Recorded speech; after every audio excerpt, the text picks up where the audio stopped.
सबसे तो पहले मैं सभी दर्शकों को सप्रेम नमस्कार, सलाम, सत श्री अकाल, हेलो कहना चाहूँगा। स्कूल और कॉलेज लाइफ में मैंने बहुत मस्ती की, बहुत बदमाशी की, जैसे ही अक्सर लड़के करते हैं। लेकिन मैं थोड़ा सा ये बात थी कि मैं बहुत तेज़ था, दिमाग में बहुत तेज़ था, तो पढ़ाई लिखाई में भी बहुत तेज़ था, आगे आता था, फर्स्ट टॉप 3 में आता था। लेकिन जितना तेज़ मैं पढ़ाई में था, जितना तेज़ मैं स्पोर्ट्स में था, जितना तेज़ मैं ड्रामा वगैरह में हुआ करता था, उतना ही तेज़ मैं बदमाशी में था। तो बहुत बदमाशी करता था क्लास में, चाहे वो अपने टीचरों को डराना हो। मुझे याद है कि चौथी या पाँचवीं क्लास में मुझे मेरी मॉम को बुलाया गया स्कूल, क्योंकि मैं स्टाफ रूम में जाकर टिफ़िन के डब्बे चुराता था। टिफ़िन के डब्बे में से खाना निकालता था और खाने के बदले में अंदर मैं मरे हुए कॉकरोच या फिर छिपकली या कोई ऐसी गंदी गंदी चीज़ डाल के डब्बा बंद करके वापस उनके बैग में रख देता। और एक बार पकड़ा गया था मैं। तो बहुत बदमाशी की मैंने स्कूल और कॉलेज के दौरान। कॉलेज में भी टांग खिंचाई में मैं एक्सपर्ट हुआ करता था, तो सब लोग मुझे प्रैंकस्टर नंबर 1 कहते थे, जहाँ पे लोगों का हमेशा ये मानना था और कहना था कि यार जितने प्रैंक्स ये खेलता है, जितनी बदमाशी ये करता है, शायद ही कोई कर पाए। अभी भी फिल्मों के दौरान वो बात नहीं बदली है। जितने मेरे अच्छे अच्छे दोस्त हैं, सभी की मैंने बहुत टांग खिंचाई की है। मुझे लगता है जब लोग मुझे पूछते हैं कि आप एक्टर नहीं होते तो क्या होते, तो मैं हमेशा कहता हूँ कि मैं एक्टर नहीं होता तो मैं होता ही नहीं। क्योंकि 4 साल की उम्र, 4.5 साल की उम्र में मुझे लगता है कि मैंने डिसाइड कर लिया था मुझे एक्टर बनना है। मुझे याद है कि जब मैं 4 साल की उम्र में नया नया स्कूल जाना शुरू किया था मैंने, तो स्कूल बस एक नया, मेरी ज़िंदगी में एक नई चीज़ आई कि स्कूल बस में बैठना और जाना। तो फर्स्ट मेरा एम्बिशन, मुझे अभी भी याद है, एक्टर बनने से पहले मुझे लगा यार बड़े होकर स्कूल बस कंडक्टर बनना है। तो अब जब मुझे पूछते हैं कि लोग क्यों स्कूल बस कंडक्टर क्यों, तो मुझे बड़ा फैसिनेशन होता था, एक ग्लैमर सा लगता था कि वो बैठने की ज़रूरत नहीं है, वो ऐसे दरवाज़ा पकड़ के ऐसे स्टेप्स के ऊपर खड़ा होता था, सीढ़ियों के ऊपर, और वो ऐसे तदत तदत तदत साइड पे मारता था और हवा चलती थी उसके बालों में, और वो टिंग टिंग करके कभी रस्सी कहाँ खींचता था, घंटी कहाँ बजती थी, मैं सोचता रह जाता था एज अ चाइल्ड। साथ में विंडो सीट देना नहीं देना उसके हाथ में पावर था। लेकिन जैसे ही कुछ महीने गए तो मैं बोर हो गया स्कूल बस और स्कूल बस कंडक्टर के आइडिया से। जब हमारे स्कूल में एक फाउंडर्स डे का फंक्शन था, तो मुझे स्टेज पर जाकर एक सोल्जर का रोल अदा करना था। और जब मैं सोल्जर का रोल करने आगे स्टेज पर निकला, तो मेरे साथ में एक और लड़का था जो थोड़ा सा शर्मीला किस्म का था। तो आधे डायलॉग्स मेरे थे, आधे उसके थे। मेरे दिमाग में ये चल रहा था यार इसको अच्छी वाली गन दी है, मेरे को बुरी वाली गन क्यों दी है। तो मेरे दिमाग में ये सब चल रहा था। जैसे ही वो लाइट्स वगैरह आए और हम लोग का चांस आया और टीचर ने कहा चलो चलो चलो, तो विंग के अंदर से निकल के हम लोग रंगमंच पे मैं आया, और वो लड़का रोने लग गया कि मैं नहीं जाऊँगा, मुझे नहीं जाना है वगैरह वगैरह। और मैं गया रंगमंच पे, मैंने बंदूक, उसके हाथ में टूटी हुई बंदूक दी, उसके हाथ से अच्छी वाली ली, गया रंगमंच के ऊपर, पूरे अपने डायलॉग दिए। और मेरे पूरे डायलॉग कंप्लीट होने के बाद एक बार देखा रंगमंच के उस तरफ आ रहा है कि नहीं आ रहा, विंग्स में अभी भी रो रहा है, आगे देखा पूरे उसके डायलॉग भी मैंने बोल दिए। तो मेरी टीचर इतनी खुश हो गई, उन्होंने कहा यार इस लड़के के अंदर बहुत टैलेंट है और बहुत कॉन्फिडेंस है, इससे हमें कराना चाहिए। तो ट्रिनिटी कॉलेज ऑफ लंदन का speech and drama correspondence course मेरी टीचर ने शुरुआत किया। और मम्मी ने हमेशा मुझे सपोर्ट किया, डैडी ने हमेशा मुझे सपोर्ट किया कि करो जो भी खेल खेलना है। जैसे मैं गिटार क्लासेस की जाता था, तो गिटार के लिए भी सपोर्ट मिला हमेशा। कोई भी चीज़ करने के लिए हमेशा घर से जब बच्चों को सपोर्ट मिलता है ना, तो बच्चे एक्सेल कर सकते हैं। तो उसमें मैं फिर नंबर 1 आने लग गया। ट्रिनिटी कॉलेज ऑफ लंदन से जब टीचर आई और उन्होंने कहा कि, तो मम्मी डैडी को और मेरे प्रिंसिपल से मीटिंग करके कहा कि तुम्हें पता है कि इस लड़के ने ना सिर्फ इंडिया में बल्कि पूरे वर्ल्ड में, विश्व में टॉप किया है। 96% मिले हैं इसको, 96% मिले हैं इस लड़के को स्पीच एंड ड्रामा में। तो मुझे और मेरे पेरेंट्स को लगा कि अब इस पे फोकस करना चाहिए इस लड़के को। डैडी ऑलरेडी एक्टर थे, तो एक घर पे भी एक प्रेरणा थी, एक इंस्पिरेशन थी।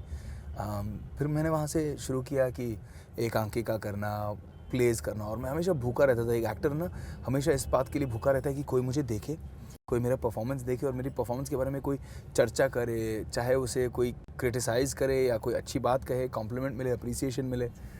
तो थिएटर करने के लिए हमने क्या क्या नहीं किया।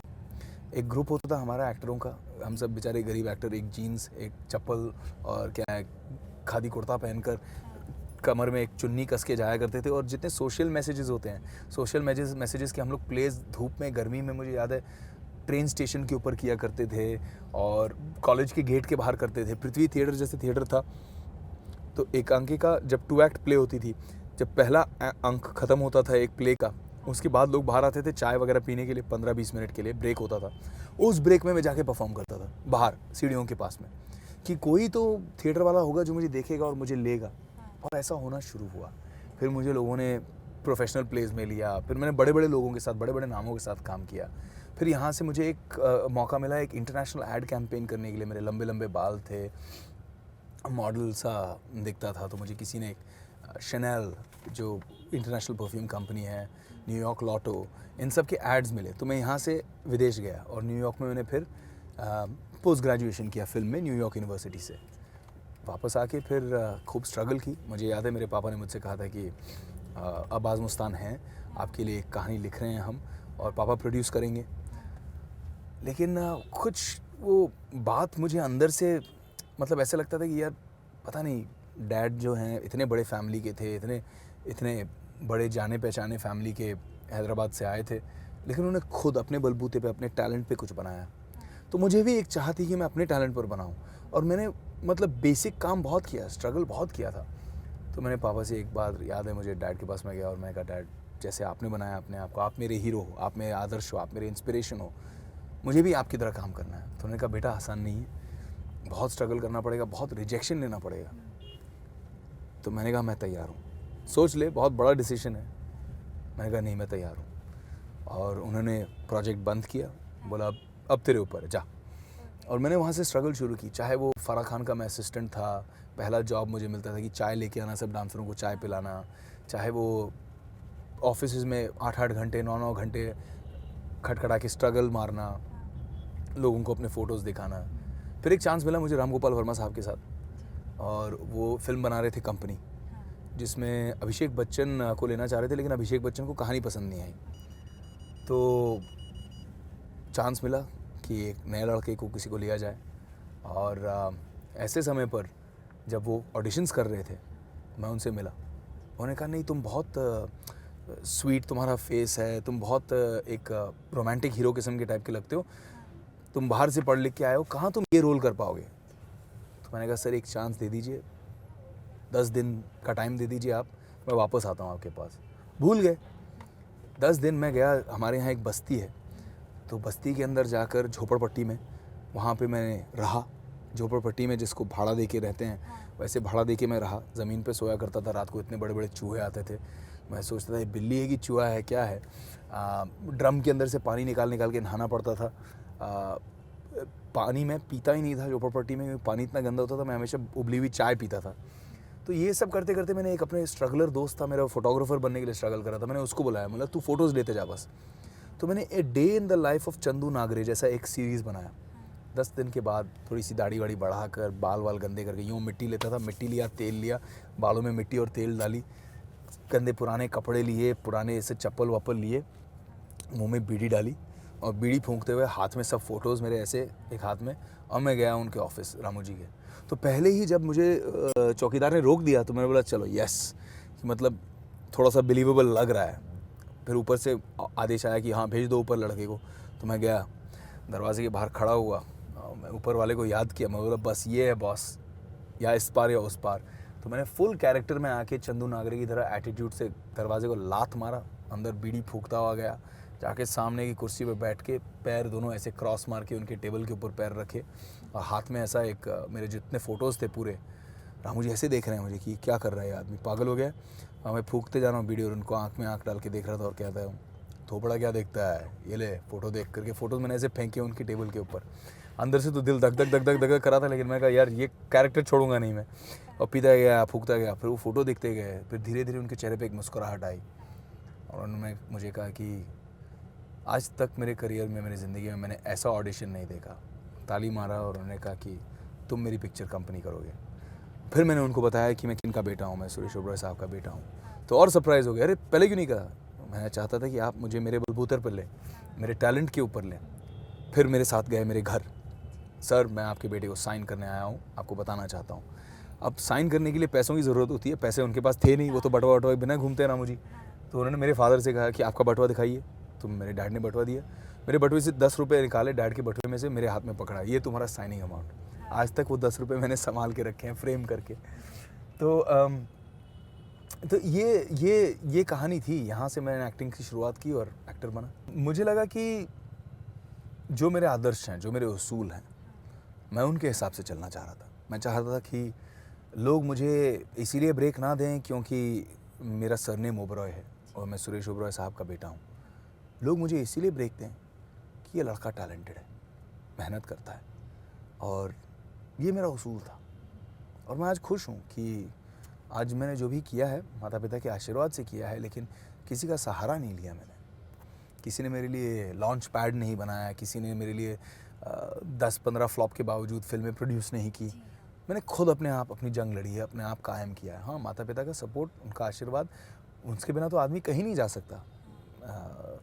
अगर देखें तो मैं अपने लिटरली जो जिसे शत्रु अंकल हमेशा कहते हैं कि बेटा आज के ज़माने में देखना कि ऐसा मातृभक्त और पितृभक्त मैंने नहीं देखा, और हमेशा मुझे आशीर्वाद देते हैं। रक्त चरित्र की शूटिंग में तो बहुत बार कहा उन्होंने ऐसी बात।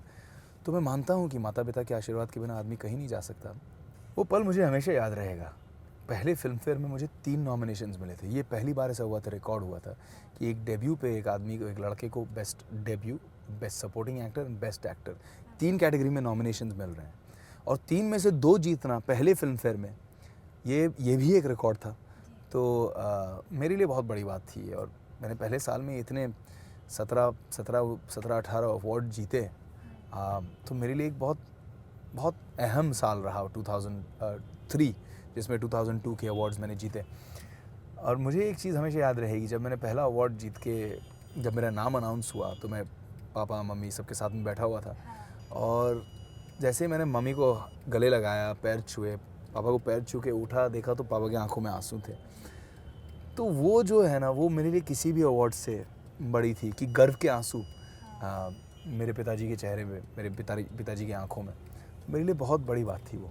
डांस इंडिया डांस मैंने एक प्रोग्राम किया था एक टेलीविज़न पर, जहाँ पे सब लोगों को पता चला कि जो एक जज हैं गीता कपूर, वो मेरी सीनियर हुआ करती थी, और लोगों को पता नहीं था कि मैं किसका बेटा हूँ। और मैं आके फराह खान जो कोरियोग्राफर हैं, डायरेक्टर हैं, तो मैं उनके सेट पे चाय देता था लोगों को। तो मैंने शुरुआत वहाँ से की, क्योंकि मैंने मन में ठान लिया कि मुझे ज़ीरो से हीरो बनना है, अपने को ज़ीरो से स्टार्ट करना है, खुद की नींव लगानी है। किसी की सिफारिश नहीं चाहिए, किसी का कुछ नहीं चाहिए, अपने आप बनेंगे, अपने टैलेंट के बलबूते पे बनेंगे, नहीं तो नहीं बनेंगे।